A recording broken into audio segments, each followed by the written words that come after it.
Right, everybody, welcome along to my championship review after the weekend's games. Now it's into Sunday now, so we've obviously had the last championship game, which I'm going to get onto in the video.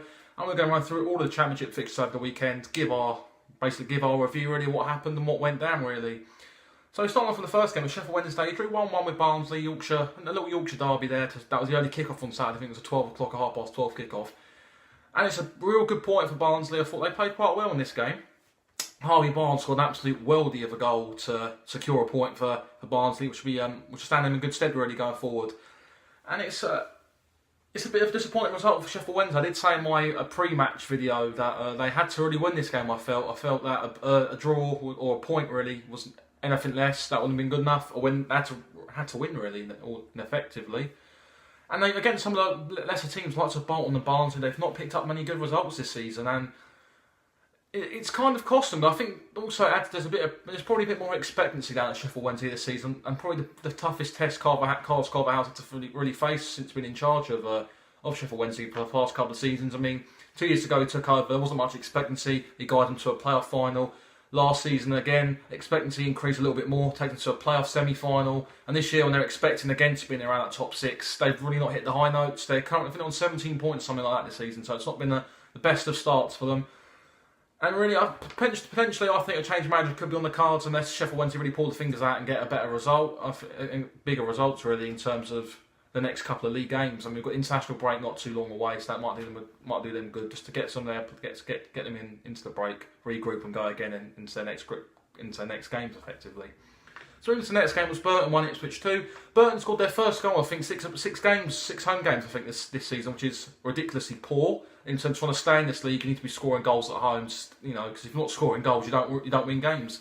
That's bottom line, really, isn't it? Against the Ipswich side, who've been on a bit of a barren run recently.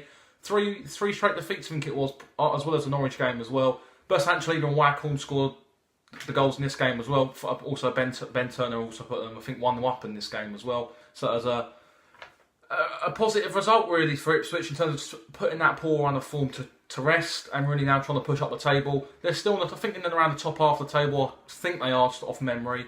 Waghorn's got 7 goals this season. Fantastic boy from Rangers this season. And Bursanchlida, I've said before, and I've been really impressed with him. Scores an absolute great free kick, steps up off the bench as well. And I'm surprised that he hasn't really got the minutes that he probably thinks he has, because I've seen him play as we went away to Ipswich, and he come on in the second half, and probably one of the only players that day to really cause our backline trouble when direct running at us, skimming past 2 or 3 defenders as if they weren't there. So he's definitely got the talent and quality to play in this league. I think if Ipswich can start him a bit more, then they might be able to see a bit, maybe in behind Garner or Waghorn, they might see a positive turn of results and more goals being scored. I do worry for Burton out. I do worry for Burton though going forward. I mean, if you don't score in 6 home games, I think it was, as I said before, then there is worries there. I mean, Liam Boyce being out for the whole of the season near enough is going to be a big miss for them. He was brought in from Ross County after scoring 23 to obviously score the goals to try and keep them in this division. And without him, Marvin Sordell, he's not a proven goal scorer. He's not really a clinical. He scores goals, but he's not really your 20 goal a season type of player you really need in your team, especially down towards the bottom of the league. You need them type of players who can step up. Barnes, they have Tom Bradshaw in there. He's proven he can get more than 10 goals in a season. Sunderland, we'll get on to them as well.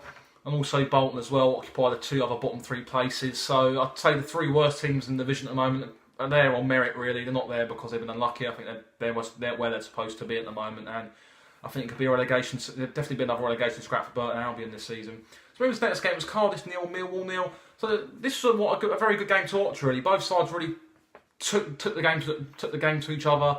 A few chances, and both really could have had a penalty appeal. Lee Gregory went down in the second half after nearly being played through by Steve Morrison. And then Sean Morrison, the Cardiff centre-half, could have had a penalty in the second half as well, getting pulled down in the box. Cardiff and himself did think they should have had a penalty as well as Millwall as well. And it was a very good game, really. I mean, Jordan Archer played a worldie in between his sticks, made some important saves to keep Millwall in the game as well, 0-0. And then Neil Etheridge made a big save as well in the first half when Sol Bamber laid a terrible back pass off. Morrison went racing through. I felt like he probably could have took it round Neil Etheridge. He had a bit of space to poke it round him, tried to dink it over him, but Etheridge made himself big, got down quite nicely, shut the angle down and managed to clip it off. So I'd say a better point for Millwall, keeping a clean sheet against a team who are in the top 2. it's good to see them doing that. I mean, they're really starting to make that adaptations from League One to Championship. It's not too bad for them. They're quite solid in terms of their performances. They've got some good players down there. They've got two of the best fullbacks from League One last year, Meredith and McLaughlin. Tunnicliffe's putting some good performances in the midfield next to Jules Saville. Them two could be crucial in the engine room going forward this season. And obviously Morrison and Gregory leading the line up front.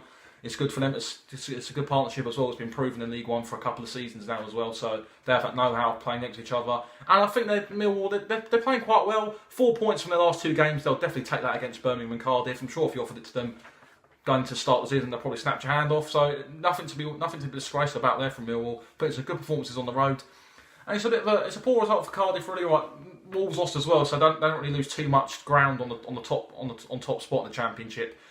However, against these type of teams, you really should be looking at them thinking, if we're going to try and get anyone in the top 2 automatic promotion, we need to be beating these type of teams that are going to be associated with the bottom half of the table this season, even the relegation spots this season. So it's a bit disappointing for Cardiff, but on the other hand, you probably feel like they probably didn't get the rub of the green either. They had a couple of decisions go against them as well in terms of penalty appeal and everything like that. So, really good result for Millwall, not the best result for Cardiff. So moving to the next game, it's Fulham 1, Bolton 1. We talk about this game in my previous video in towards the end of the vlog and that, so I'm probably going to skip this one. It's in my vlog, my recent video, so if you want to watch that, skip to about the last 4 minutes of the video, we give a review on that one. So into the next game was Norwich 1, Derby 2. A good result, a good game this was as well, between 2 teams who are looking to solidify a playoff position this season. Norwich coming to this game on the back of a good East Anglian derby when James Maddison scoring a perfect goal. Against a Derby side who have won a couple of good games as well, beat Forest in their big derby game, beat Sheffield Wednesday as well. And really came into this, I did feel like they were going to win this game. I just felt like Gary Rowett side, they're good on the road, they're efficient.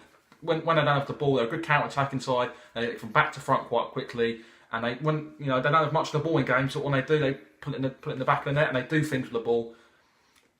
And it's good to see Derby winning this game. I think Gary Rowett's the right man for them going forward, and all Derby fans will be praying they can go up this season. A couple of near misses in the last couple of seasons as well.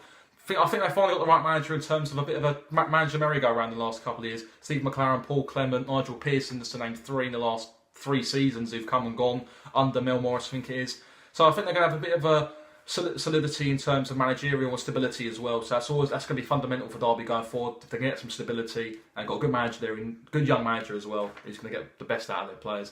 And it's not a worse result for Norwich, I don't think. It's nothing to be hit the panic button about. It's just one of them defeats where they come up against Derby. A good team as well. And they've lost, however. I still think they have enough quality to be in and around the top 6 this season. So it's not much to worry about there for Norwich fans.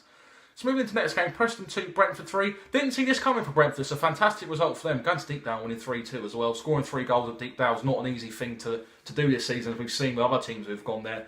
And they've kind of struggled this season. Sheffield Wednesday, to name one team who've gone there and who struggled this season there as well. So Preston, it's a bit of a shock defeat for them.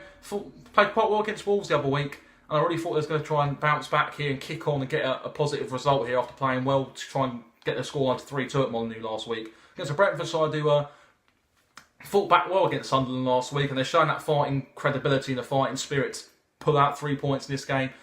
A well-drilled side under Dean Smith. Haven't got probably the best players on paper, but he's getting a good tune out of the squad. Lost 3 of their massive players who went to Birmingham, Hotter, Dean and Collan as well. So they're having to deal with, not really replacing them as they went on deadline day, so that was always going to be a problem. But they seem to be doing okay, and they're just trying to pull themselves into mid-table at the moment, away from that relegation spot, away from the bottom 3 as well, to try and not be dragged into that relegation mix.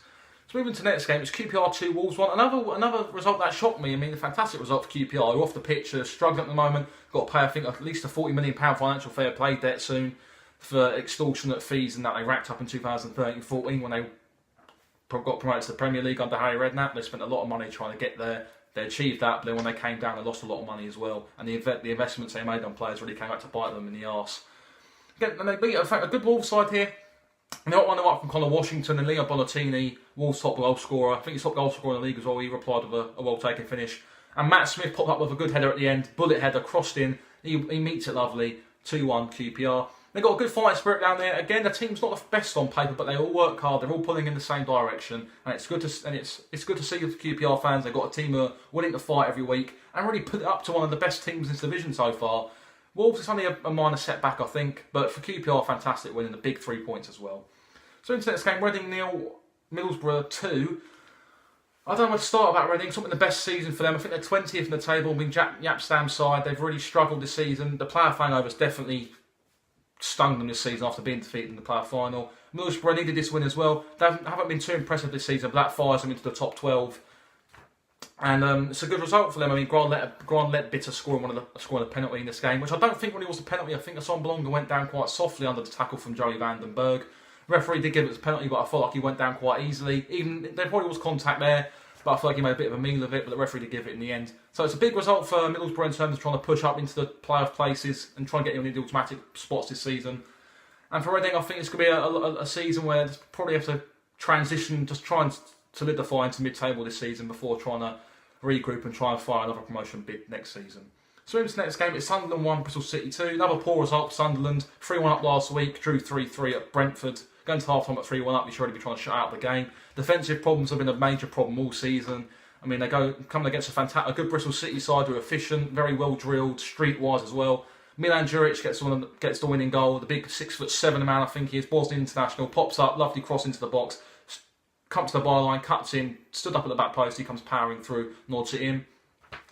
I think this is Bristol City's first win at the Stadium of Light. I'm not too sure. I don't think you can really hold that against me. I think that is their first win at the Stadium of Light, and it's a big win for them. It keeps them in touch with the playoff pack as well. But for Sunderland, I think it's 9 points this season, I think, from 14 games. There's a bit of worry for them in terms of trying to stay in this division. Simon Grayson's really finding this job hard. Not having enough money to spend in January. It's probably really starting to show now. So into the next game. This was a really good game, actually. Hull 2, Nottingham Forest 3. Nottingham Forest played really well. Kieran Dow scored a hat-trick. First goal was a brilliant goal. And he played really well. I noticed how every time the likes of Osborne, McKay, they get forward, he just sits back on the edge of the box, which allows the whole defenders each time they went into the box trying to defend the cross. He just sat back on the edge, waited for anything to come his way. And the first goal was an absolute class strike. I mean, it's an absolute thunderbolt. However, Hull did put up a good fight. Jared Bowen scored a worldie in this game, so some really nice goals in this game. And for Hull, really, the home form's not been too bad. They're scoring goals, but as Danny Higginbottom said in the commentary last night, when you're scoring 2 goals at home, you should really be winning games. Defensively, a bit all over the place. Michael Hector and Dawson have been the best partnership this season. And if they can really stop leaking goals, then they can actually push up the table, because they've got no problem scoring them. They've got a big problem defending them at the moment. And for Nottingham Forest now, I think there's 1 point off the playoffs now, so that's a good start to the season for them under Mark Warburton. They've got a good little group down there, some good players down there, good season pros as well, some good youth. Jason Cummings, Barry McKay have made the transition from Scottish football quite easily as well. They both look like good purchases, and it's looking good for Nottingham Forest at the moment. 1 point off the playoffs, so they'll be happy with that. Moving into the next game, Leeds 1, Sheffield United 2. Sheffield United now go top of the table, 30 points now. David Brooks getting the winning goal. This was actually a really good game on Friday night, a good spectacle put up by the two sides. A Yorkshire derby as well. So it was a real good game to see. I mean, first goal, Billy Sharp, fantastic striker, isn't he? I love to see him in our team at the moment. He's scoring goals for absolute fun. 30 last season, he's transitioned into the Championship. Scoring against his former club as well. Good work from Leon Clark to flick it into, I can't remember who crossed it in, but it's a good cross towards the back post, and obviously the man you want at the back post, Billy Sharp's lurking, nods it in at the back post, lovely. Calvin Phillips scored a wonderful volley to make it 1-1, and I thought he should have got sent up for his tackle on Ender Stevens in the second half. It was off the ground, reckless, and to me it looked like a red card after you see the replays. At first it looked quite a rough tackle, but once you see the replays, I do think it was a red card. And then the winning goal come from the super sub, David Brooks, fearless youngster he is. You notice every time he gets the ball, he always tries to play full of it, he rarely goes square or backwards. And he's a fantastic player for them. I think Sheffield United will definitely get in the top 6 this season. 30 points from 14 games it is. That's promotion form already, and they're definitely going to do well. Leeds are a bit up and down so far this season. They had a good start, a bit of a wobble now mid-season, but I think they should be around that top 6, maybe top 8. So they need to really try and get some consistency back to their results like they did at the start of the season and try and push up the table. So going to the last game, it was just a game up in state. Birmingham 0, Aston Villa 0. A few chances in this game, not the best of games really. A couple of clear-cut chances to talk about. Hotter went through in the second half, he put one over the bar. I don't know how he didn't at least put it on target. This was a game where not many chances really come about in this game really. John Terry had a chance from a Conor Hourihane free kick. It was probably going anyway, but John Terry flicked it on and it kind of took the direction away from going into towards back of the net. It kind of took it towards the wide of the post. Keenan Davis hit the crossbar as well, which is probably one of them shots where if he just placed it instead of putting his boot behind it, he probably could have tucked it away. He went for a bit more power instead of placement and it rattled the crossbar. Good result for Birmingham though. A clean sheet against your biggest rivals is not too bad. It's a good reaction really from their defeat against Millwall last week. And it's not a bad result really for Aston Villa. They probably thought they could have won the game. But both sides will probably look at it and think a clean sheet of points is not the worst result we could have possibly hoped for. So in the long run it's probably going to do them both well. So you have it guys, there's my championship review. If you do like it, hit the like button, subscribe if you're new, and we'll see you on the next video guys.